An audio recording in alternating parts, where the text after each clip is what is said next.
Eu hoje estava ali no hotel e comecei a me lembrar assim, eu digo, meu Deus, como é que esse povo ainda me aguenta? Às vezes passa isso na cabeça da gente, né? Mas eu quero louvar a Deus pela vida do pastor da igreja, pastor Reinério, pela vida da nossa irmã Cleonice. Vinha o Disseu, faço minhas palavras da missionária Samira ontem. Vinha o Disseu é como vinha a nossa casa, né? Então, assim, eu louvo a Deus porque Deus tem dado a esse casal não só a visão de reino, mas também a visão de acolhimento, porque no reino tem que ter acolhimento, né? E eu quero louvar a Deus pela vida deles, pela vida de cada um de vocês, por vocês que oram por mim, pelos irmãos, né, que fazem parte da mídia, da recepção, né, da cozinha. Gente, que coisa boa, né? Cada um dando as mãos, as irmãs que abriram as portas da sua casa para me receber, para receber a missionária Samira. Então fica aqui registrada a nossa gratidão a Deus por todas as vezes que vocês têm nos recebido com tanto carinho. Deus seja louvado, Deus seja exaltado. E fique sabendo que o próprio Jesus, falando acerca das recompensas no Evangelho de Mateus, capítulo 10, versículo 41 e 42, Jesus disse: quem recebe um profeta em caráter de profeta, receberá o galardão de profeta. Quem recebe um justo em caráter de justo, receberá o galardão de justo. E quem der de beber, ainda que seja um copo de água fria, um destes pequeninos, por ser este o meu discípulo, em verdade vos digo que de modo algum perderá o seu galardão. Então tem galardão para a igreja do Senhor aqui. E eu quero, nessa oportunidade, louvar a Deus pela vida de cada um de vocês. Amados, veio o meu coração. Eu lamentei não poder chegar hoje à tarde. Mas a gente já não tem mais 20 e poucos anos, né? Então, às vezes, a gente precisa dar uma parada, mas eu sei que foi muito bom. E eu costumo, sempre que eu vou para algum evento, eu costumo sempre assistir as minhas companheiras, porque, ao contrário do que muita gente pensa, quem prega precisa também ser ministrado, né? Então, quero louvar a Deus pela vida da missionária Samira. Digo sempre a ela que cada vez que eu a encontro, eu aprendo. É muito bom, muito bom. E eu quero louvar a Deus pela vida dessa mulher. E sei que hoje de tarde foi uma bênção. Veio ao meu coração um texto bem conhecido no livro do Gênesis, capítulo de número 12, aliás. Capítulo 12 de Gênesis. Nós vamos ler do versículo 1 ao 3 e depois a gente vai ao versículo 7. E vamos ver o que Deus tem reservado para nós aqui nesta noite. Gênesis 12, a minha versão é atualizada, porém o texto, né, é o mesmo. Diz assim: ora, disse o Senhor a Abrão: sai da tua terra, da tua parentela e da casa de teu pai, e vai para a terra que te mostrarei. E de ti farei uma grande nação, e te abençoarei, e te engrandecerei o nome, ser tu uma bênção. Abençoarei os que te abençoarem e amaldiçoarei os que te amaldiçoarem. Em ti serão benditas todas as famílias da terra. Versículo 7. E apareceu o Senhor a Abrão e lhe disse: darei à tua descendência esta terra. Ali edificou Abrão um altar ao Senhor que lhe aparecera. Quantos podem dizer amém? Amém. Amados, o texto é bem conhecido, o texto da chamada de Abrão, que até então não tinha recebido o nome de Abraão, né? Deus chama Abraão e lhe faz promessas. E o primeiro desafio que Deus lança para este homem ao lhe fazer a promessa é: sai de Harã. Sai da tua casa, sai do meio da tua parentela. O nome Abraão significa pai de multidões, pai de um grande povo. E aí Deus faz promessas a esse homem. E quando a gente fala de promessa, principalmente no nosso meio, no meio evangélico, as pessoas, elas enfatizam tanto o seu olhar, fazem da promessa um propósito de vida, perseguem promessa, querem ouvir promessa, gostam de promessa, massageiam promessa, querem ouvir renovação de promessa. E na verdade é bom. Toda promessa, ela é feita e gera uma expectativa, e é normal ter essa expectativa. Porém, o que a gente muitas vezes desconhece é que o Deus da Bíblia, o Deus de promessa, é o Deus que, quando faz promessas, também nos lança em desafios. Todas as promessas de Deus, ela envolve desafios.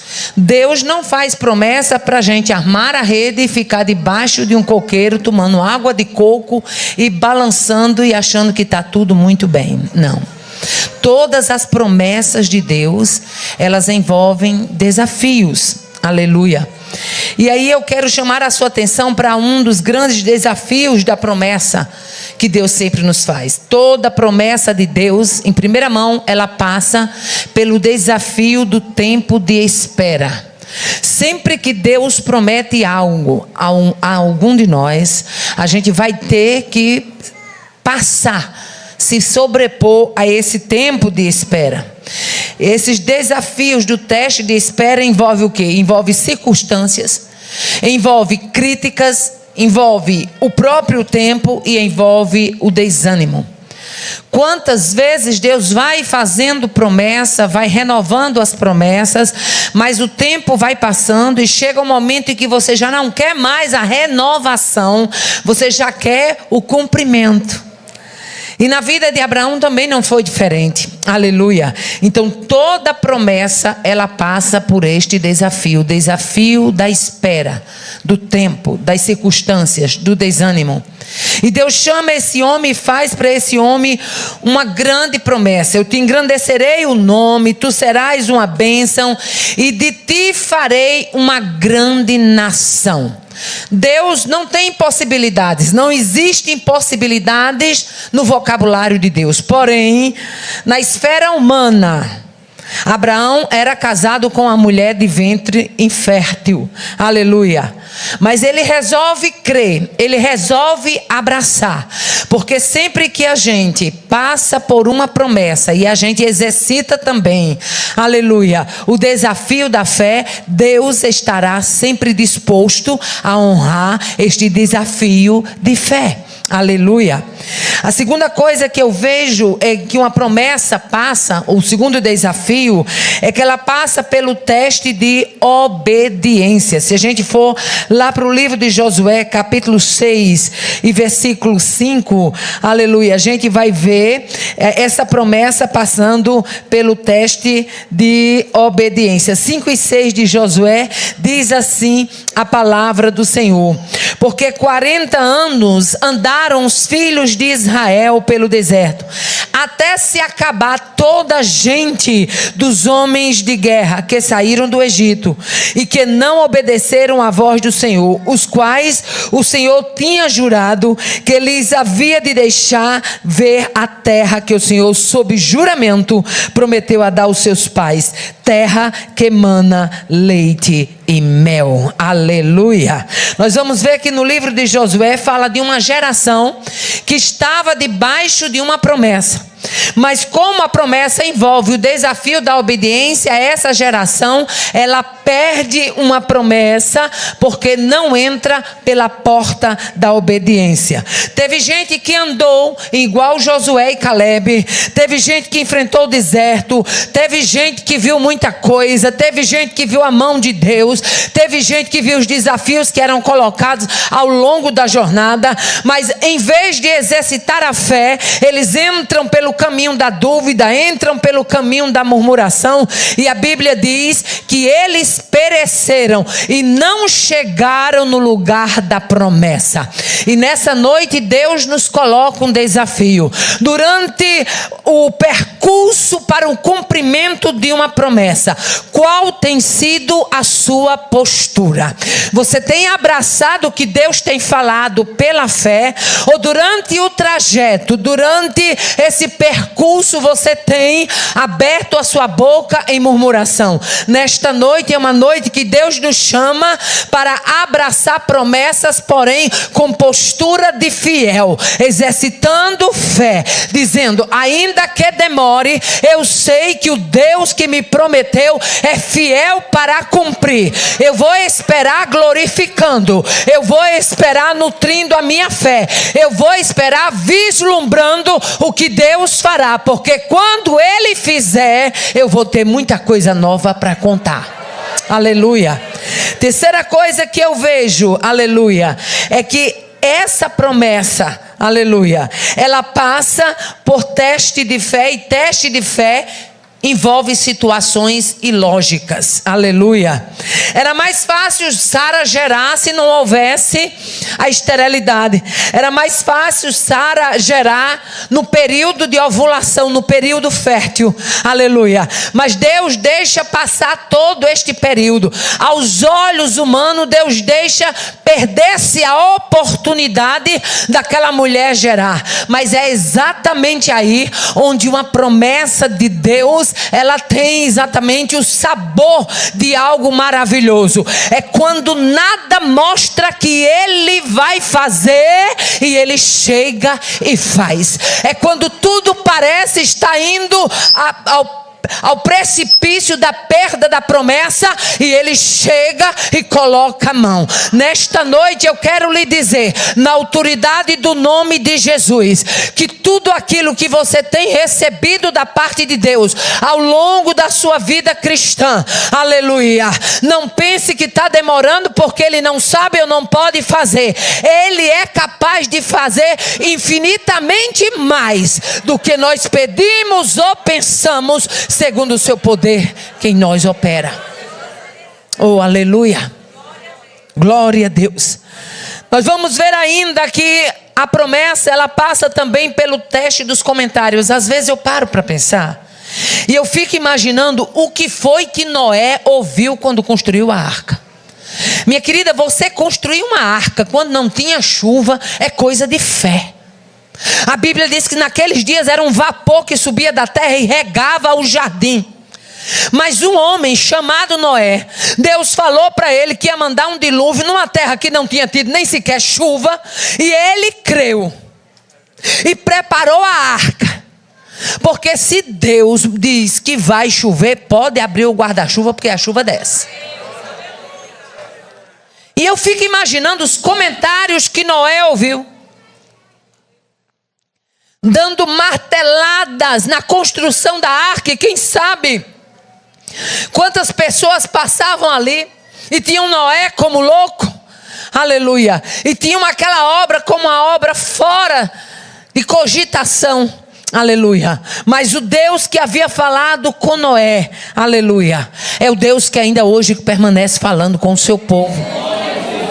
Eu fico imaginando os comentários que Sara ouviu quando já chegou à sua velhice e não tinha criança e não tinha gravidez e nada fazia a pessoa crer que isso seria possível. Mas também é como se eu visse andando ali por entre as tendas aquela Sara que muita gente já achava que havia passado da idade, ela exibindo um barrigão como promessa cumprida. Oh, aleluia. Uma gestação como resultado de uma promessa que Deus estava cumprindo. Aleluia. Toda promessa, ela passa pelo teste dos comentários. Nós vamos ver que lá em Salmo 78, versículo 19, aleluia, nós vamos ver que o povo se levanta e diz assim: porventura poderá o Senhor Deus preparar uma mesa no deserto? Sempre que tem uma promessa, haverá questionamentos, aleluia. Mas deixa eu lhe dizer uma coisa: quando Deus lhe prometer uma coisa, você não vai ficar pensando na capacidade de A, na capacidade de B, na capacidade de C. Quando Deus promete, Ele não promete baseado em capacidade de homem algum. Ele promete por Ele mesmo, porque Ele é capaz de fazer. Ele é autossuficiente para fazer. Oh, aleluia. Glória a Deus. As promessas, elas são feitas e passam, aleluia, muitas vezes no tempo de espera por este teste chamado teste dos comentários. Quantas vezes Deus te fez uma promessa? Quantas mulheres, se nós fôssemos dar a oportunidade, que Deus havia feito promessas com seus filhos, com seus maridos, e alguém deve ter dito assim: como é que vai isso acontecer? Nunca mudou e permanece do mesmo jeito. Mas é aí que entra a fé. A fé é a prova das coisas que não se veem, mas ela é a certeza das coisas que se esperam. Aleluia. Esse congresso que terminou hoje à tarde, ele não poderia passar sem que você soubesse que o que Deus prometeu a você, ainda hoje, permanece de pé. Oh, aleluia. Glória a Deus, aleluia. Quando eu olho para os comentários, eu me lembro, sabe de quê? Segundo Reis, capítulo 7, o capitão que estava na porta de Samaria, quando Eliseu profetizou, e a promessa que Deus deu na boca de Eliseu foi: amanhã a estas horas haverá na porta de Samaria um alqueire de flor de farinha por um ciclo, e 2 alqueires de cevada por um ciclo. Aquele capitão abre a boca e disse: ainda que Deus fizesse janelas do céu, poderia porventura se cumprir isso? Ei, quando Deus quer fazer, Ele não precisa de portão no inferno e nem de janela no céu.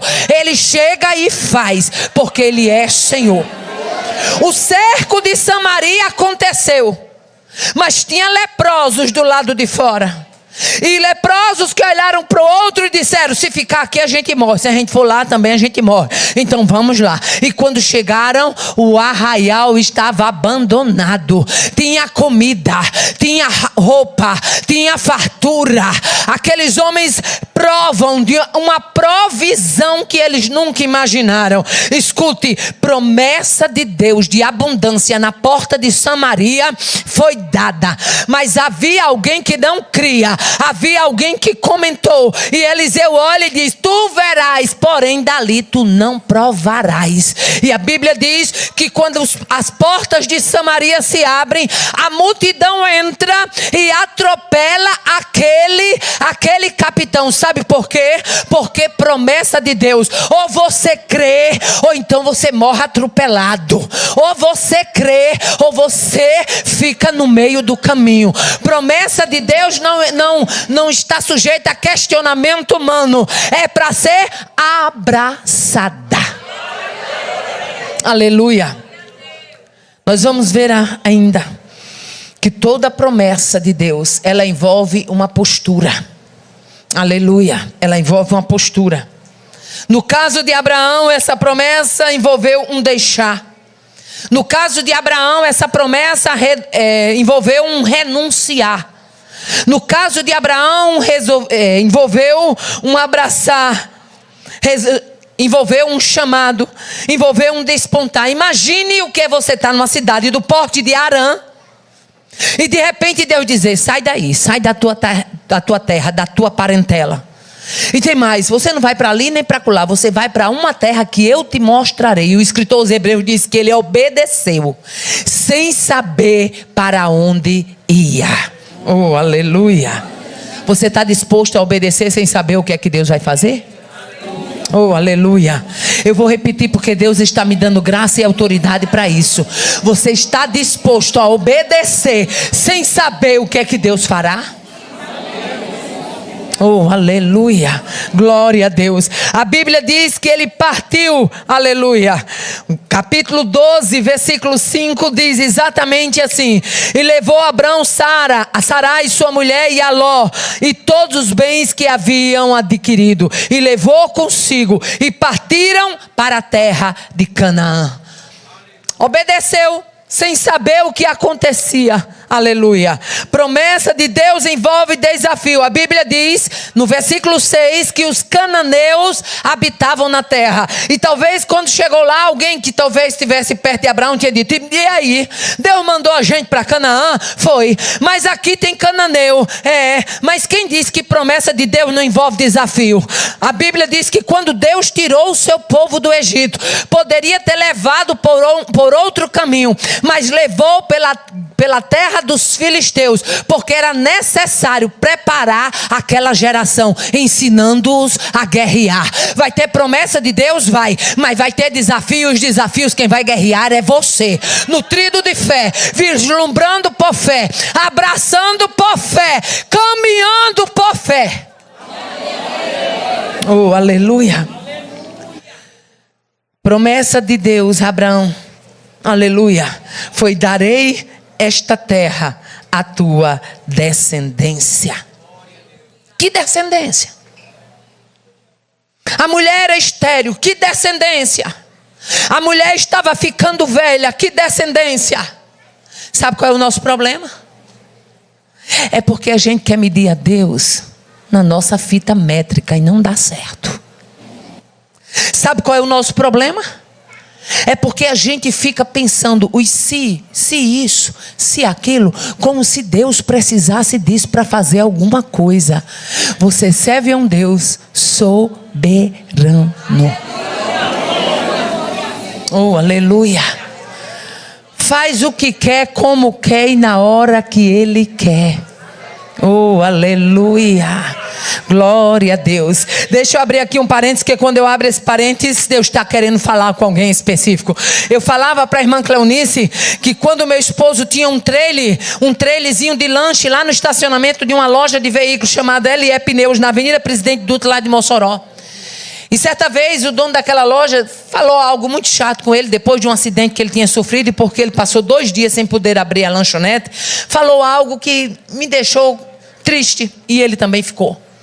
E desde aquele dia que eu ouvi aquilo que aquele homem disse, eu disse: a partir de hoje eu vou começar a orar e vou pedir a Deus um ponto para meu marido na Avenida Presidente Dutra. Gente, como é que tu vai pedir um ponto para teu marido na Avenida Presidente Dutra, uma das avenidas mais caras de Mossoró, que é toda a riqueza que tu tem, é 3 meninos para tu dar de comer? Mas eu entendi que o Deus que ouviu a afronta era o Deus que honra os seus servos. Eu entendi que para Deus me dar alguma coisa, eu não preciso ter dinheiro na Caixa e nem no Banco do Brasil, não. Quando Ele quer, Ele cria. A Bíblia diz que Ele chama a existência as coisas como se elas já existissem.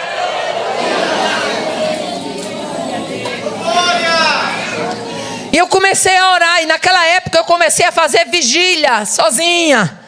Pegava minhas meninas, botava tudo para fazer, as maiorzinhas, 2 maiores, botava para fazer dever de casa, dava de jantar, lavava a louça, ajeitava os meninos tudo, dava banho, botava para orar, botava para dormir. E quando era ali por volta 9h30, 10 horas, que eu desocupava tudo, joelho no chão. E eu plantava o joelho no chão, só levantava na hora que eu escutava o ronco da moto entrando na rua. Muitas vezes era 3 horas, 3h30, 4 horas, já amanhecendo o dia.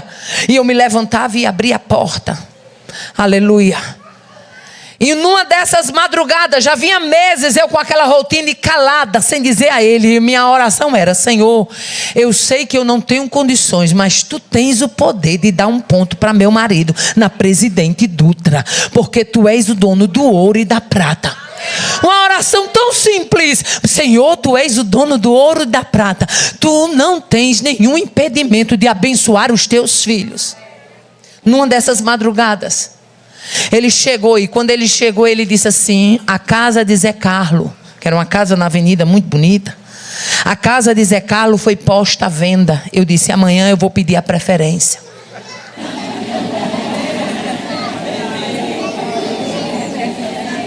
No outro dia acordei mais cedo do que os outros dias, arrumei as meninas para ir para a escola. Quando o homem acordou, já tinha feijão feito, carne feita, arroz feito, menina já estava banhada, já estava indo deixar as meninas na escola. E eu disse: meu filho, acordei muito cedo. Vou ficar comigo, dei só um cochilo, porque eu já estava orando quando ele chegou. E ele disse assim: por que foi que você se levantou tão cedo? Eu disse: é porque eu vou deixar as meninas na escola e eu quero que você me leve lá na casa de Zé Carlo. E ele olhou para mim e disse: o que é que você vai fazer lá em Zé Carlo? Eu disse: vou pedir a preferência da casa. Ele disse: Aparecida, você está acordada? Eu disse: estou. Ele disse: a casa de Zé Carlos são 15 milhões. Era na época, fazer que na história, 15 milhões era muito dinheiro, meu Deus. Era nos milhões que falava. São 15 milhões. E eu disse: eu ouvi. Ele disse: eu achei que você estava dormindo quando você disse que ia pedir a preferência. Como é que você vai pedir a preferência? Eu disse: eu também não sei, mas eu vou. Oh, glória. Nesta noite vai nascer projeto. Aleluia. E eu disse, e ele ficou assim, ele ficou agastado. Sabe, vocês homens sabem como é que vocês são, né? Quando as coisinhas fogem do controle de vocês. E ele ficou assim: não precisa vocês não. Que história é essa? Eu não tô... Eu disse: meu filho, tudo que eu quero é só uma carona. Você pode me dar. E ele disse: dou. Mas ele estava meio zangado, irmão. Isso é mansinho, mas quando zanga. Estava meio zangado. Aí foi comigo e nas lombadas quase que eu ficava. Mas eu estava lá firme. Firme. Jesus, enche o homem de fé daqui para chegar no Alto Samanel. Enche o homem de fé daqui para chegar lá. Enche o homem de fé. Vai enchendo o homem de fé. Quando chegou na lombada do Alto Samanel, ele olhou para trás e disse: tu quer que eu vá contigo? Eu disse: quero porque tu é meu marido. Eu quero que tu vá comigo. Então tá certo, pois eu não vou falar nada não, viu? Eu vou só ouvir. Eu digo: tá bom, glória a Deus. Quando chegamos lá, eu disse: Zé Carlos, eu vim aqui porque estava lá. Sim, aí deixa eu dizer. Ele parou na lanchonete e disse assim: eu preciso ajeitar umas coisas aqui para poder eu ir com você. Tinha um funcionáriozinho, ele disse: eu vou ajeitar umas coisas, encaminhar, aí eu vou com você. Tá certo assim? Eu digo: tá maravilha.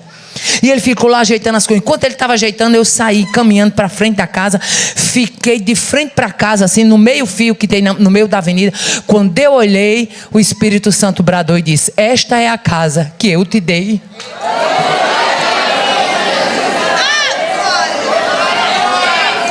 Quando Deus diz que deu, está dado. Aí eu voltei, foi tão forte, eu voltei. Eu não sei nem como é que eu voltava. Eu acho que eu estava flutuando. Aí lá vem eu para L.E. Pneus. Quando eu vou chegando, vinha saindo irmão Clécio, crente da Batista. Olhou para mim e disse: tudo bom, irmã parceiros? Tudo bem. A senhora está vindo de onde? Você está ali daquela casa de Zé Carlos. Ele está disposto à venda, né? Eu disse: tá, mas não, irmão, eu comprei. Oh, aleluia. Ele olhou e disse: como é que é? Eu disse: eu comprei para tua irmã Fátima. Ela gosta muito da tua casa e oferece a tua casa. E pede logo pela tua casa 8 milhões. Eu liguei para minha irmã e disse: Fátima, eu quero vender a minha casa lá da Abolição. E pastor Braga, de saudosa memória, ele disse: irmã Aparecida, eu nunca vi uma casa ser tão bem vendida como essa sua aqui no conjunto. Porque casa aqui, melhor do que a sua, é 4 milhões. A senhora vendeu por 8. E eu ligo para minha irmã e disse: Fátima, é o seguinte, eu estou querendo vender a minha casa. Tu quer comprar? Ela disse: o que está acontecendo? Eu disse: não está acontecendo nada demais. Tu quer comprar a casa? Ela disse: Aparecida, quanto é? Eu disse: 8 milhões. Ela disse: Aparecida, vontade de comprar eu tenho, porque a tua casa até que é boa, mas acontece que eu não tenho como, porque naquela época empréstimo não era como hoje não, era tanto do papel, era tanta coisa. Eu disse: mulher, eu preciso desse dinheiro em dentro de 15 dias. Ela disse: mulher, não tem a mínima condição. Esses empréstimos vai ser avaliado, isso demora mês, mais de mês. Eu disse: mulher, o tempo do empréstimo, quem vai dizer é Deus. Tu faz o empréstimo, porque antes de 15 dias esse empréstimo vai sair. E ela disse: mulher, eu vou fazer então. Vou ligar agora para o gerente da minha conta. Eu digo: pois liga, mulher, e faz o empréstimo, que antes de 15 dias vai sair. E o dinheiro saiu. Aleluia. E chegou os 8 milhões. E vendemos uma motinha que tinha na época. 8 com 5, 13. Dia 15 dias eu estava lá com os 13 milhões. Até hoje é nossa. Até hoje é nossa. E quer saber mais? Aleluia. Promessas de Deus envolvem desafio. Ou você crê ou não crê. Ele entra numa sociedade com um sobrinho meu. E quando entra nessa sociedade lá na loja, o sobrinho diz: olha, o ponto aqui é bom, tá bom. A gente morou lá muitos anos, depois a gente comprou outra casa, foi para outro canto. É bom, agora o ponto aqui não tem presença. Eu vou demolir isso aqui. E Joatan disse: eu tenho um dinheirinho na poupança, pouca coisa, mas vou dar para construção. Vou demolir isso aqui, vou construir outro novo. Tu já viste alguém demolir um ponto, construir um novo, de primeiro andar na avenida e tu não pagar uma prata? Isso é para quem crê. Isso é para quem crê. Joatan chega para ele e diz: olha, Júnior, eu não posso ajudar muita coisa, mas eu tenho aqui um pouco mais de 6 mil reais para ajudar vocês. Não, aqui eu não quero nem um tostão seu não. Eu vou fazer o ponto. Fez, e quando terminou, que Deus chamou ele para estar do lado comigo na obra, ele disse: eu agora alugo. Oh, aleluia. Você está entendendo o que Deus está tratando hoje aqui? Promessas de Deus envolvem desafios. Para um ventre fértil, Deus diz: farei uma grande nação. Não tinha nada para ser nação ali. Não tinha um fruto. Como se faz nação? Tudo começa com um fruto. Mas como vai se ter esse fruto justo no ventre estéril? Oh, aleluia. Para o improvável pai Abraão, Deus disse: eu te farei uma grande nação. Oh, aleluia. Dá para você virar para quem está do seu lado e dizer: se Deus está dizendo que vai fazer grande, então aguarda o que é grande. Se Deus está dizendo que vai fazer grande, aguarda o que é grande. Aguarda o que é grande. Aguarda o que é grande. Se Ele diz: farei uma grande nação, vai ser grande. Rabai, eu dou couve anderré. Para o Abraão que rumava ao desconhecido, Deus diz: eu te abençoarei. Meu filho, pode o inferno todinho se levantar. Depois de Deus dizer que abençoa, bota o dedo nos ouvidos, chinelo na estrada, porque você está debaixo de bênção. Está debaixo de promessa. Acaba com esse negócio de ficar olhando picuinha. Fulaninho que falou isso, fulaninho que falou aquilo, fulaninho. Acaba com isso. Ganha marra de crente, ganha espinhaço de crente, ganha postura de crente, ganha jeito de crente. Abada de obe requevaço. Eu te abençoarei. Está arrumando para o desconhecido? Eu vou te abençoar. Oh, aleluia. Rumar para o que você conhece é fácil, meu filho. Mas rumar para o que você não conhece é difícil. Obedeceu sem saber para onde ia. Eu não conheço ninguém que obedeça a Deus para ele ficar no meio da estrada. Não fica, não fica. Deixa eu abrir aqui um parênteses, meu irmão. Quando não abre esse parênteses, Deus fala com alguém. Recebi um convite para ir pregar na Suíça. Fui a primeira parte no cantão de Zurique, passamos lá uns 15 dias e depois veio o convite para um evento em Genebra, uma conferência de mulheres. Saímos de Mossoró, pegamos o voo em Fortaleza. A primeira vez foi uma maravilha, porque a nossa conexão foi em Portugal, tranquilo. Segunda vez foi em Amsterdã, na Holanda. Eu nunca pensei que eu ia ficar perdida no aeroporto como naquele dia. Quando chegamos em Amsterdã, o voo foi cancelado. E você sabe, eu não sou nem um alaiano não que fala inglês não. Cancelar as coisas, para quem não sabe falar inglês, o negócio é puxado. E eu disse: meu filho, está demorando, o portão estava aberto, fecharam o portão. A gente tentava falar com os funcionários, nem aí pra gente. A gente com um tradutor no celular, aí que eles tinham raiva. Porque queria que a gente falasse holandês. Eu cá comigo, se eles soubessem que eu falo português porque eu nasci no Brasil, glória a Deus, aleluia. Voo cancelado. A gente sem saber o que ia fazer. E eu disse: meu filho, e agora? A mulher com a raiva lá, anotou um nome lá. Joatan tem uma memória fotográfica fantástica. Olhou e disse: eu vi esse nome num guichê acolá. Vamos procurar, vamos. E eu não sei se você já foi, Sabina, no aeroporto de Amsterdã, na Holanda, mas é terrível. A letra A aqui, a gente aqui no Brasil é acostumado com A, com B. O A está aqui, o J está aqui, o B está lá do outro lado. Meu irmão, pensa numa coisa tenebrosa. E eu disse: amor, vai lá no painel e olha o número do nosso voo, vê o que tem lá. Jotam voltou com esse jeitinho maravilhoso dele, disse: minha filha, lá tem o nome Cancelede. Eu disse: Cancelede é cancelado. Pelo menos isso a gente sabia. Oh, glória. E eu disse: meu filho, e agora? E ele disse: não sei, cancelaram. E a gente vai fazer o quê? Eu digo: não sei também não. Mas vamos aqui, vamos. E a gente saiu procurando esse guichê para trocar. Tínhamos 20 minutos para trocar essa passagem. E estou eu lá. Eu dizia para o Senhor: Senhor, na minha terra, quando eu estava lá, eu dizia para ti que tu tomasse a minha frente e colocasse um anjo. Mas aí, agora o voo foi cancelado e eu não sei o que é que eu faço. A gente, antes de ir para lá, Jota, antes dá tempo ainda da gente comer alguma coisa. Ele foi lá, a gente comprou lá um lanchezinho, a gente começou a lanchar e eu disse: como é que eu vou avisar a irmã? Porque naquela época eu não tinha a experiência que eu tenho hoje, que a gente sabe que a gente compra um chip, já chega, né? Eu sem chip, minha filha, internacional. O do Brasil não resolve nada lá mesmo. E eu tô lá perreada na lanchonete e eu disse: Jesus, como é que eu vou avisar a irmã que o nosso voo já não vai mais por onde ia, que a gente agora vai para Paris? Como é que eu vou avisar? Eu digo: Jesus, o povo fica tão feliz quando vai para Paris. Eu foi triste numa situação dessa. Mas como é que a gente vai para Paris agora, Jesus? Como é que eu vou avisar para a irmã? Aí escute o que é que acontece. Quando eu estou terminando de comer, o Espírito Santo disse: liga para a tua filha. Eu disse: como é que eu vou ligar para minha filha? Nem o Wi-Fi do aeroporto eu não tinha condição de entrar, porque quando eu entrava era tudo em holandês ou em inglês. Eu dizia: meu filho, como é que eu conecto a internet aqui que não falo com ninguém? Aí ele disse: e agora? Eu digo: não sei. Quando fui terminando de comer, o Espírito Santo disse: liga para a tua filha. Eu disse: como é que eu vou ligar? Que eu só tenho um chip do Brasil. Não, isso é coisa da minha mente, só pode ser. Daí a pouco, terminei de comer, quando passou um pedacinho, o Espírito Santo disse: liga para tua filha.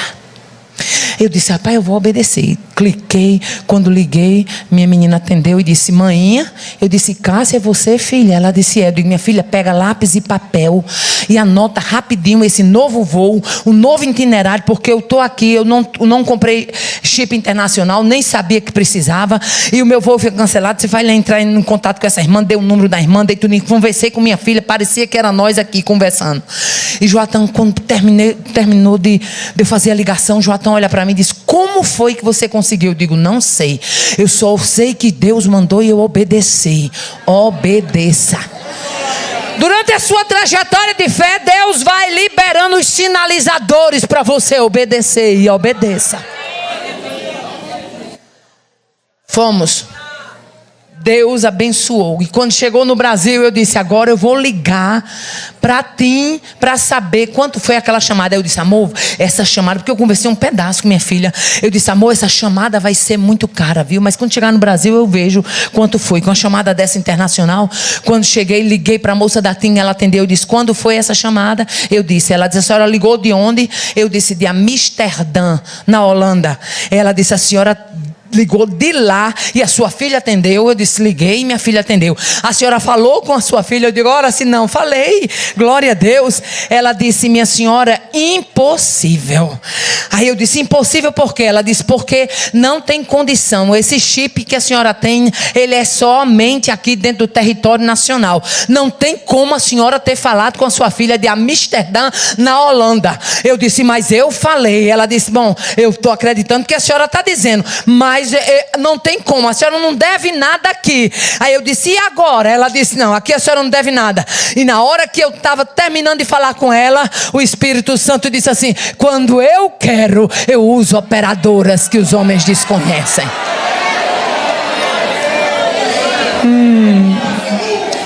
Não tem quem tire do aperreio como Jesus.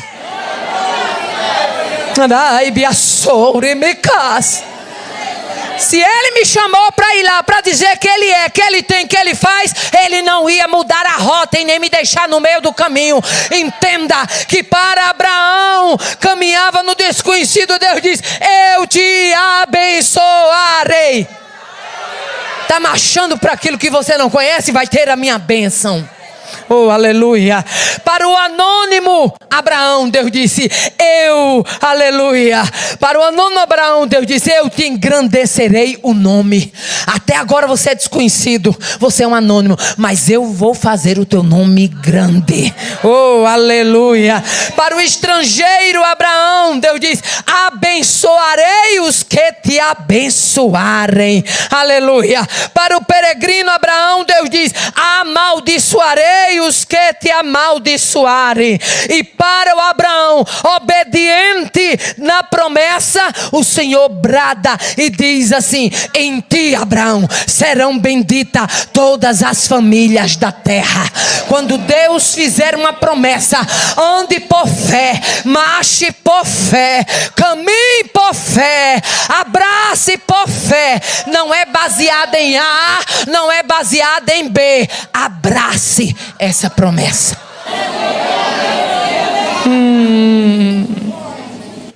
Toda essa terra, aleluia, toda esta terra que vês eu darei a ti e a tua descendência para sempre. A promessa de uma terra para uma descendência, quando nem descendência existia. Só Deus. Oh, aleluia. Eu quero convidar você para vislumbrar o que Deus lhe prometeu nesta noite. Em quem você tem firmado essa promessa? Oh, aleluia. Irmã Aparecida, eu tenho uma promessa de uma salvação de um filho. Irmã Aparecida, eu tenho promessa de libertação de esposo, mas não estou vendo nada.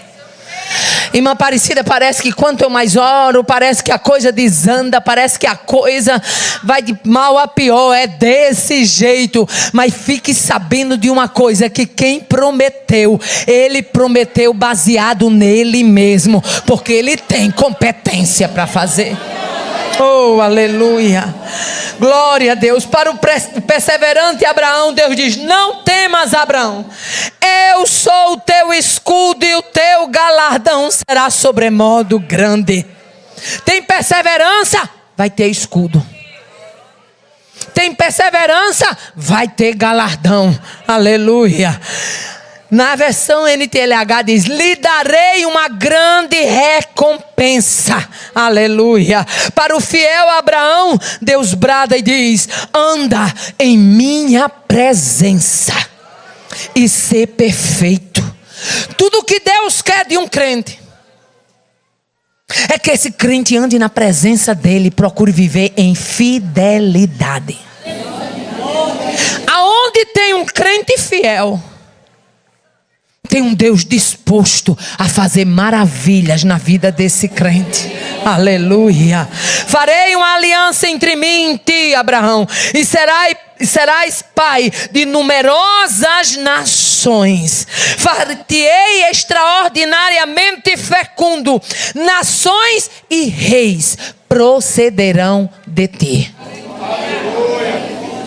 Um ventre estéril, promessa de nações. Um homem que ainda não era pai, com a promessa de reis e povos procederão de ti. Oh, aleluia. Nessa noite eu te convido a tomar um biotônico Fontoura do céu e entender que o Deus que fez a promessa, Ele quer que você abrace os desafios. Não é porque Ele lhe prometeu que não vai ter luta. Não é porque Ele lhe prometeu que não vai ter prova. Não é porque Ele lhe prometeu que não vai ter desafio. As provas terão, as lutas terão, os desafios também. Mas você está debaixo de alguém que fez uma promessa e que é poderoso para cumprir. Aí deixa eu dizer aqui, quando chegamos lá em Genebra, Joatan olha para mim e diz: Aparecida, você já imaginou se a gente não tivesse trocado esse bilhete do voo? E o que eu achei interessante é que quando eu cheguei no guichê para trocar, nós tínhamos só 20 minutos depois daquele lanche para trocar a passagem, pessoas falando em holandês e outras falando em inglês, e eu lá atrás: Senhor, eu te pedi na minha terra que tu botasse o teu anjo na minha frente. A última da fila, 4 filas cheias de gente, a última da fila. De repente lá vem um rapaz.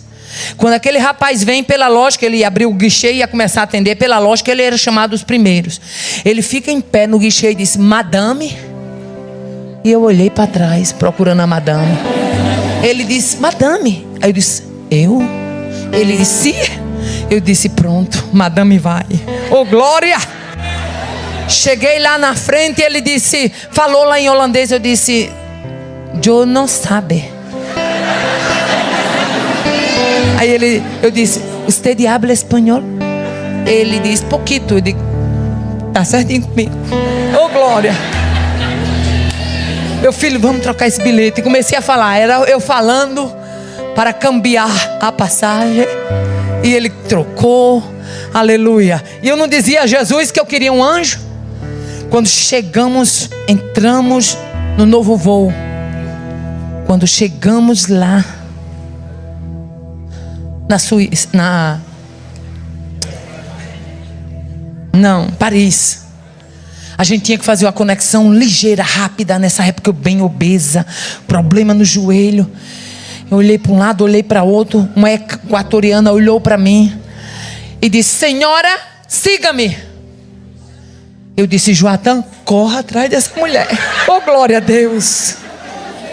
Vá, meu filho. Essa mulher disparou dentro desse aeroporto. E eu atrás, Jotão olhava para mim, para ver se ainda estava me mirando. E olhava para ela, e eu dizia, pode ir, meu filho. E eu me arrastando dentro do aeroporto, já cansada, joelho inflamado. Deixa eu dizer uma coisa, você não sabe as marcas que um guerreiro tem. Quando você olhar para alguém que esteja no púlpito, procure não só ver o pregador ou a pregadora, procure ver um guerreiro que não arreda do combate. E essa equatoriana disparada dentro do aeroporto, eu disse, Deus, eu te pedi para enviar um anjo. Essa mulher foi com a gente até para a esteira tirar a mala. Só saiu de perto da gente depois que entregou a esteira a mala na mão da gente. Não foi, amor? Foi com a gente. E eu perguntei para ela, ela falava português. E eu perguntei para ela, eu disse, como é que você sabia que a gente ia estar nesse voo? Ela disse, porque eu vi vocês conversando lá no guichê. E eu disse, pode ir, minha filha, muito obrigada. Ela disse, não, eu só saio daqui quando a senhora pegar a sua mala. Oh, aleluia. Deus tem meios para te abençoar. Para mim era tudo desconhecido, mas o Deus de Abraão que disse para ele, quando rumava ao desconhecido, eu te abençoarei, era o Deus que estava marchando na minha frente.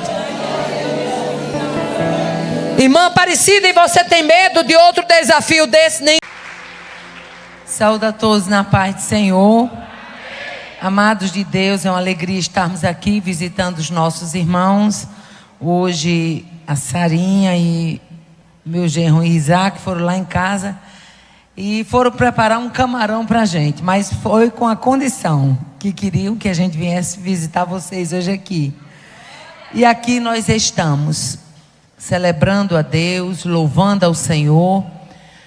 Cada um de nós que saímos das nossas casas, a gente saiu com o intuito de adorar a Deus e oferecer o nosso culto. Aleluia. E é muito bom quando a gente sai de casa sabendo que a gente veio para adorar a Deus. Aleluia. Eu me lembro de uma certa feita em um congresso, estava eu e a missionária Samira Santos, e ela disse uma coisa que eu nunca esqueci. Na hora do louvor, como vocês estavam louvando aqui, na hora da alegria, ela olhou e as mulheres muito animadas, ela disse, irmã Aparecida, numa hora dessa, espírito de depressão bate em debandada, angústia vai embora, o inferno perde ponto e o nome do Senhor é glorificado. Aleluia. Esse é o entendimento que nós temos, que estamos celebrando a um Deus que é vivo, que reina e que tem todo o poder para fazer maravilhas. E o nome dele é Já. Aleluia. Muitas vezes você entra por essa porta transportando um problema, mas o Deus Já muitas vezes faz maravilhas, e quando você percebe, ele já tem feito. Aleluia. Amados de Deus, veio ao meu coração um texto, porém nessa noite o pastor Chico Chagas leu o Salmo 139. Eu sou apaixonada pelo Salmo 139. Por quê? Porque o livro de Salmos, a gente precisa ter um entendimento seguinte: os Salmos, eles eram uma espécie de louvor, eram cantados. Quando você vê salmos imprecatórios, você vai ver que Davi, geralmente ele estava reivindicando uma providência de Deus diante de uma determinada situação. Quando você vê cânticos de romagem, ou salmo de romagem, era exatamente os salmos que os judeus usavam para sair do seu lugar para Jerusalém, e eles iam já adorando, já saíam das suas tribos, das suas tendas, com espírito de entendimento de que iam adorar. E eu gosto muito dos salmos, porém o Salmo 25 e o Salmo 139, para mim, eles são muito significativos. É difícil dizer qual é o salmo que a gente mais gosta, mas o Salmo 25, eu me lembro que ele me acompanhou numa época de um deserto muito grande, né? Então eu sou muito apaixonada pelo Salmo 25. Porém o Salmo 139, ele é um salmo onde Davi descortina exatamente este Deus onipresente, este Deus onipotente. E eu quero, em rápidas palavras, meditar com você no que foi lido nesta noite. Quando o Senhor usava, o salmista Davi dizia assim: Senhor, tu me sondas e me conheces. Aleluia. Tu conheces o meu assentar e o meu levantar. E de longe, diga comigo, é de longe, tu entendes o meu pensamento. Aleluia. Você está vizinho a alguém aí, mas ele não tem o poder de entender o teu pensamento. Mas o teu Deus conhece esse pensamento de longe. Oh, aleluia. Esse alguém que está sentado do teu lado, ele não sabe o que você estava pensando quando trocou de roupa, ele não sabe o que você pensou hoje de manhã, ele não sabe, mas Deus sabe o que você pensou desde a hora que você acordou, o que você pensou antes, o que você pensou quando chegou aqui, o que você vai pensar quando sair daqui. Oh, aleluia. Aí ele prossegue dizendo: tu me conheces, tu conheces o meu assentar e o meu levantar, cercas o meu andar e o meu deitar, e conheces todos os meus caminhos. Aleluia. Irmão, esse versículo de número 3, ele fecha a porta para todo julgamento. Temos um Deus que conhece todos os nossos caminhos. Aleluia. Deus não se deixa levar por medição humana. Tem gente que ele chega na casa de Deus, ele vive uma vida cristã, mas é uma vida pautada numa fita métrica, mede uma coisa, mede outra, ele mede tudo, mede todos, mas não se mede. Mas nesta noite a palavra de Deus diz que nós temos um Deus que cerca o nosso andar, aleluia, e o nosso deitar, e conhece todos os meus caminhos. Aleluia. Glória a Deus. Deus conhece a tua trajetória. Aleluia. Deus conhece a tua história. Deus sabe as tuas fraquezas. Deus sabe a tua pequenez. Mas mesmo diante de todo esse conhecimento, Ele é um Deus que estende a mão. Ai, andei. Servimos a um Deus que estende a mão, um Deus de resgate. Oh, aleluia. E é isso que deixa muita gente pirado, porque o homem quer que Deus meça como ele mede.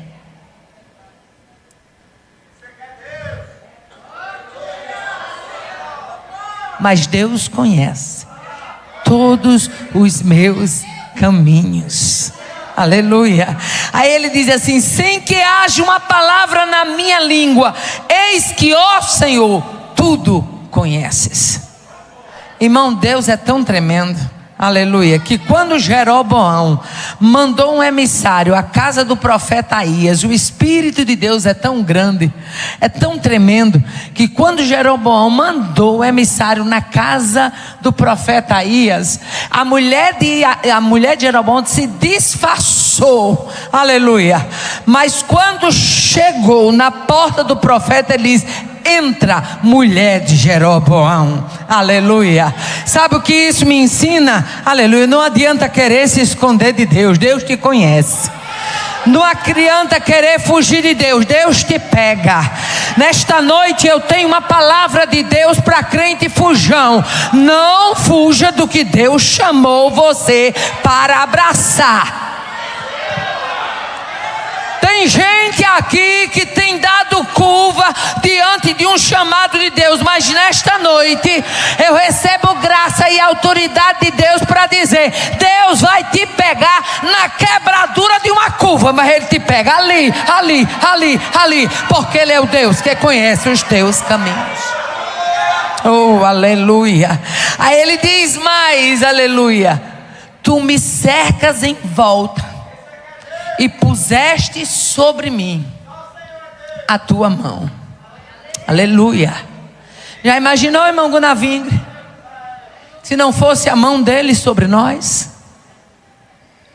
Aleluia. Oh, aleluia. É Satanás fazendo mira, mas sobre a sua vida tem uma mão. É Satanás dizendo: acabou a história dela, acabou a história dele, mas sobre a nossa vida tem uma mão. Oh, aleluia. Quantas vezes alguém diz: ó, morreu aqui. Aí Deus diz: não é assim não. Oh, aleluia. Glória a Deus, aleluia. Tu me cercastes em volta e pusestes sobre mim a tua mão. Quem é esposa aqui sabe disso. A gente se sente tão segura quando o marido da gente coloca a mão sobre a gente, não é? Dá aquela sensação de proteção, não é? Toda esposa gosta disso, eu gosto. E eu creio que a maioria das esposas. Agora imagine o Todo-Poderoso colocando a mão dele, colocando a mão dele, colocando a mão dele, colocando a mão dele, colocando a mão dele.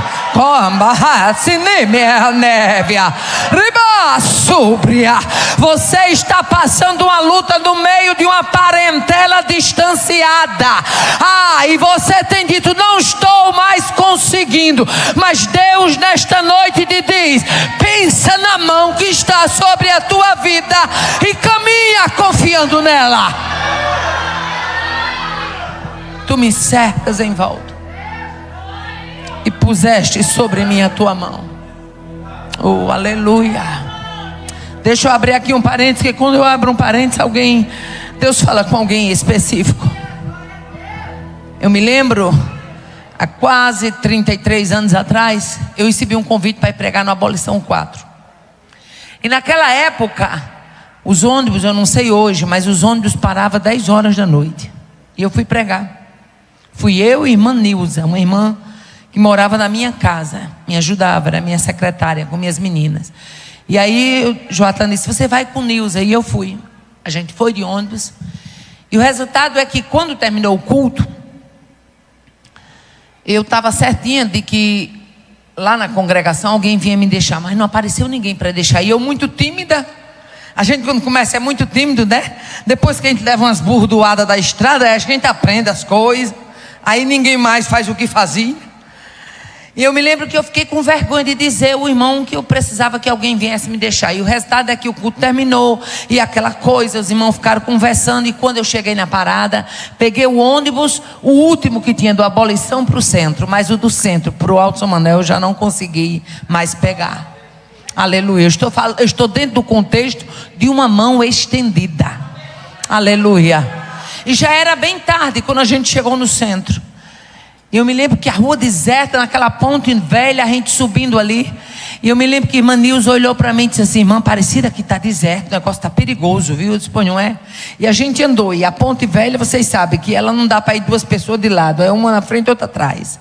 E lá ia eu na ponte, quando de repente lá vem. Naquela noite Deus tinha me dado uma palavra sobre a proteção de Deus. Eu tinha pregado sobre a proteção de Deus. E muitas vezes a gente está pregando num tema e a gente não sabe que o inferno já está trabalhando para desmentir aquilo que a gente pregou. Mas quando você prega crendo no que a palavra diz, meu filho, dá nó em pingo d'água e Deus cumpre o que você pregou. E eu me lembro que eu ia na ponte e a irmã Nilza vinha logo atrás.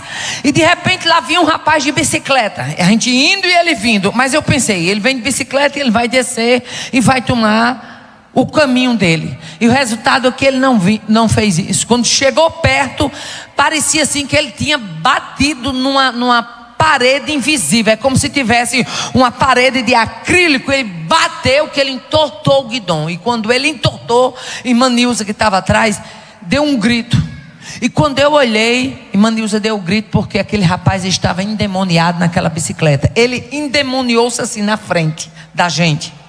Endemoniou, entortou o guidão. E eu quero aproveitar e dizer a pastor Chico que quando estiver passando esse trenzinho aqui, aproveita o trenzinho. E quando estiver endemoniado, bote eles para ver se eles têm essa alegria todinha para expulsar demônio, viu? Aproveite o trenzinho para ver se tem coragem, viu? Para ver se eles expulsam demônio. Aproveitar o trem, né? Para ver se expulsa demônio. E eu me lembro que quando ele entortou, que ele começou a babar, que a irmã Nilza deu um grito. Ela disse: o que é isso? Na mesma hora Deus me falou. Disse: demônio. E eu disse: irmã Nilza, é demônio. E a gente contornou e seguiu. Depois que a gente seguiu, a gente veio comentando dali da Ponte Velha até chegar na minha casa, que eu morava na época na Presidente Dutra, onde hoje é a Bismoto. A gente comentando: um Deus que guarda. O salmista Davi tinha razão de dizer: tu me cercas em volta e sobre mim puseste a tua mão. Era Saul caçando e Davi não era achado. Era Saul perseguindo, mas Deus não entregava Davi nas mãos de Saul. Sabe por que isso aqui? Aleluia. É porque quando você é cercado e quando você está debaixo da mão dele, meu filho, o inferno continuará investindo, continuará se levantando, mas você caminha debaixo do aval da glória de Deus. Oh, aleluia. Ele ficou tão impressionado com esse cuidado, que logo a seguir, no versículo 6, ele diz: tal ciência. Qual ciência? A ciência de saber o que eu penso, a ciência de saber o que eu vou falar antes mesmo de ter chegado na minha boca, a ciência de ser protegido, cuidado, de ser presente, de cercar o andar. Aí ele diz: tal ciência é para mim maravilhosíssima, tão alto que não a posso atingir. Oh, aleluia. Eu me lembro que naquela noite saiu eu e a irmã Nilza conversando do que tinha acontecido na ponte. Aleluia, porque a gente viu claramente que foi uma pancada tão ferrenha que ele deu, que entortou o guidão da bicicleta. Você já viu uma pancada no nada entortar um guidão? Na minha frente eu não sei o que ia, mas eu sei que o que ia era potente para barrar todo investimento do inferno. Ei, nesta noite eu quero declarar, debaixo da autoridade do nome de Jesus, que investimento do inferno será neutralizado. Você vai caminhar de posse de vitória. Você vai caminhar com a ousadia de servo. Você vai se alegrar na certeza de que tem um Deus que te cerca em volta e que sobre a tua vida Ele coloca a mão. O salmista disse: é tão maravilhoso isso que eu não posso atingir. Eu não tenho condições de entender. Eu não tenho condições de mensurar. Aí ele prossegue: para onde me irei do teu espírito? Ou para onde fugirei da tua face? Se tu és um Deus que conhece o que eu penso, se tu és um Deus que sabe a palavra antes que ela chegue nos meus lábios, jamais eu posso me esconder de ti. Aleluia. Aí ele continua, mas eu quero chegar nesse versículo aqui. Aleluia. Versículo 13: pois possuíste o meu interior e entreteceste-me no ventre de minha mãe. Dá para você ver um projeto lá no ventre da tua mãe? E esse projeto era você. Oh, aleluia. Esse projeto era você. Aleluia. Quando eu olho para mim, para minha história, e vejo que eu vim de um lar tradicionalmente católico, e vejo que aceitei a Jesus com 16 anos de idade, e já fazem 43 anos que eu estou com Ele, e pela bondade dEle nunca me desviei nem um dia. Aleluia. Nem pensamento, para a glória do nome dEle. Aleluia. Aí ele diz: eu te louvarei, porque de um modo terrível e maravilhoso eu fui formado. Aí eu me lembro de Eclesiastes 11:5. Assim como tu não sabes qual o caminho do vento, nem como se formam os ossos no ventre da que está grávida, assim também não sabe as obras de Deus que faz todas as coisas. A ciência não tem capacidade de explicar como é que se cria osso dentro de uma placenta. Aí ele diz: um modo maravilhoso e terrível eu fui formado. Maravilhosas são as tuas obras, e a minha alma o sabe muito bem. Essa parte B do versículo 14, eu sempre costumo responder, falar, meditar nela, recitar ela, quando eu estou em alguma luta. É a luta truando e eu dizendo: Senhor, maravilhosas são as suas obras, e a minha alma o sabe muito bem. Mas que obras são essas? Olha para trás e veja o que Ele já fez, e você vai reconhecer que maravilhosas são essas obras, e a nossa alma o sabe muito bem. Nesta noite, Deus nos dá a oportunidade de olhar para trás, não com saudosismo pelo que deixamos, não com vontade de reaver alguma coisa que ficou lá atrás, mas para lembrar: maravilhosa são as suas obras, e a minha alma o sabe muito bem. Agora olha para esse crente que está do seu lado com o olho de profeta e diga: sua alma sabe que as obras dele são maravilhosas. A sua alma sabe que as obras dele são grandiosas. A sua alma sabe que as obras dele são perfeitas.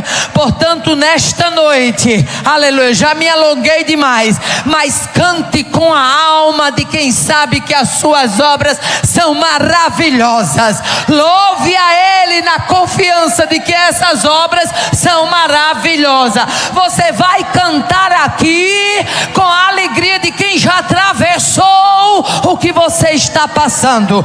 Você vai cantar hoje aqui com a certeza de que chegará do outro lado, porque maravilhosa são as suas obras, e a minha alma o sabe muito bem. Tudo que o inferno quer é que você não testifique, mas nesta noite Deus te dá graça e autoridade para dizer: as obras dele são maravilhosas, e a minha alma o sabe. Sabe o que o salmista estava dizendo? A minha alma conhece quem é esse Deus. A minha alma tem experiência do que esse Deus é capaz. Eu gosto muito de um hino, se não me falha a memória, de Shirley Cavalhais, que ela diz: esse Deus é tremendo, forte e não falha, e para livrar o homem entra até em fornalha. Maravilhoso é conselheiro, aleluia. E ela canta, eu não sei o restante, mas sei bem esse refrão: esse Deus é tremendo. Aguarda as obras maravilhosas. Canta com a alegria de quem já viu as obras maravilhosas.